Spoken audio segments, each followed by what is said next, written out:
Hoje eu recebi aqui para uma agenda o presidente da CNI, o Robson, e tivemos uma conversa que eu acho muito interessante.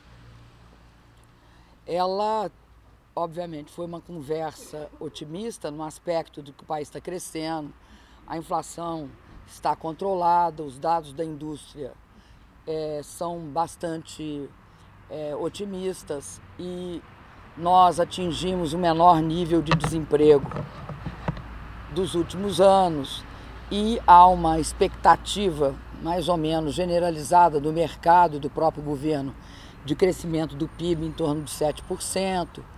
Enfim, todo um quadro, né, de bastante otimismo, mas ao mesmo tempo, né, como não poderia deixar de ser, levantando também algumas preocupações que inclusive eu compartilho.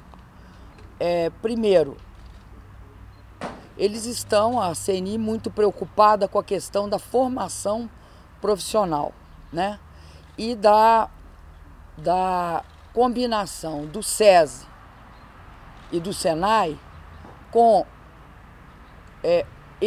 essa necessidade que nós temos hoje de capacitar a mão de obra. Porque uma das consequências do Brasil crescer é que os nossos problemas mudam de qualidade. Ao invés da gente ter os problemas da era da estagnação, nós passamos a ter o problema da era do crescimento.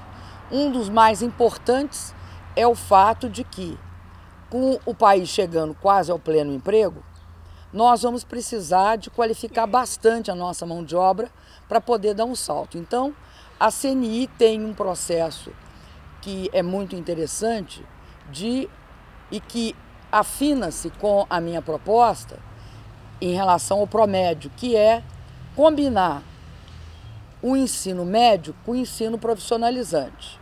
Então, no nosso caso, a gente utilizaria, né, as vagas, tanto nas escolas, nos institutos federais tecnológicos, como do Cefetes, e também de todas as entidades privadas que prestam cursos profissionalizantes. Então, a gente compraria vagas e complementaria o ensino técnico com o ensino médio, articulando um no outro. Eles chamam isso de ensino articulado. Geralmente, dando um exemplo, uma pessoa estuda ensino médio no SESI e faz o profissionalizante no outro turno no SENAI. Nós temos a mesma proposta, de integrar os dois. Num período faz a escola média de ensino médio e no outro período faz o ensino profissionalizante.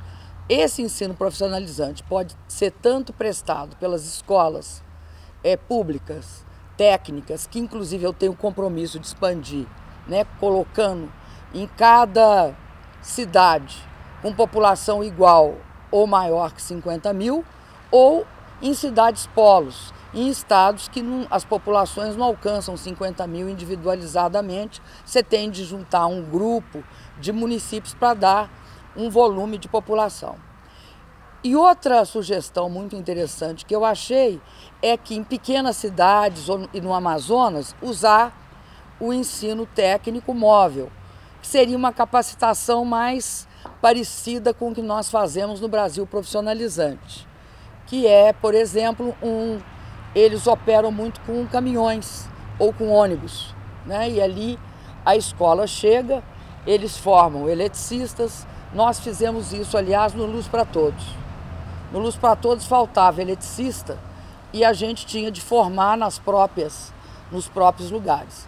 A segunda questão que ele levantou e que também eu considero muito importante foi o movimento que a CNI faz, que chama Movimento Empresarial pela Inovação, né? Que para mim é uma das questões mais estratégicas do país no próximo período, que é a questão da inovação.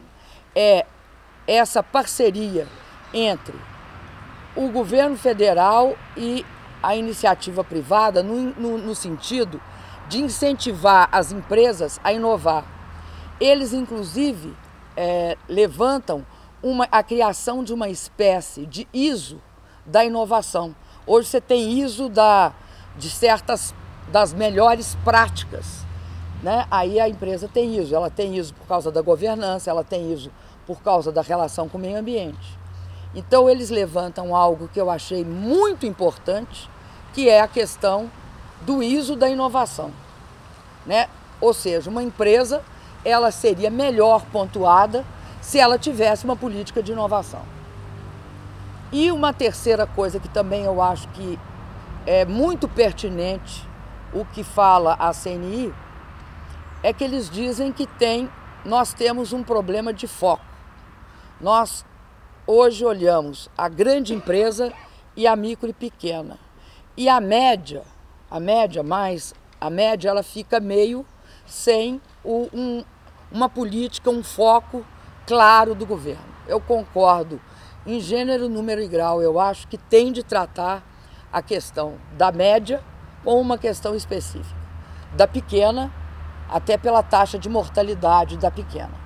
Mas a média é um grande foco de inovação tecnológica em todos os países do mundo. Então tem de olhar isso com muito cuidado. E perceber que o Brasil, né, tem várias características industriais dentro do Brasil. E eu queria enfatizar uma. Eu acho que o Nordeste tem uma característica, né, tem todo um sistema produtivo no Nordeste que é capaz de, inclusive, até servir de exemplo para o Brasil. Mas eu queria falar de uma coisa do Sudeste e do Sul que nunca se fala quase. É que eu acho que o mundo, em termos da organização industrial, mudou muito, né? Nós, de fato, saímos de uma fase que se chamava fordista, que era a tal da linha de montagem, com um certo tipo de visão, por uma outra fase que é uma fase que combina uma organização mais flexível da produção com práticas inovadoras muito fortes.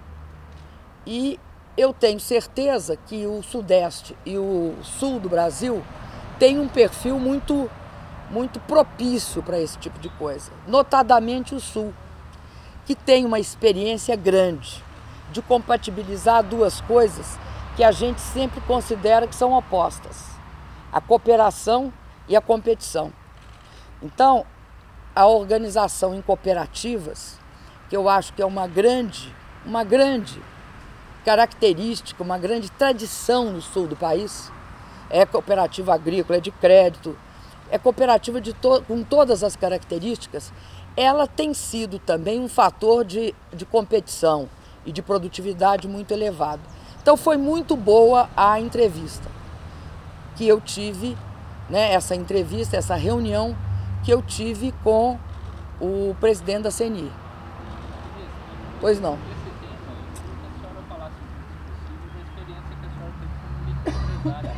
Olha, por isso que eu sou sensível, viu?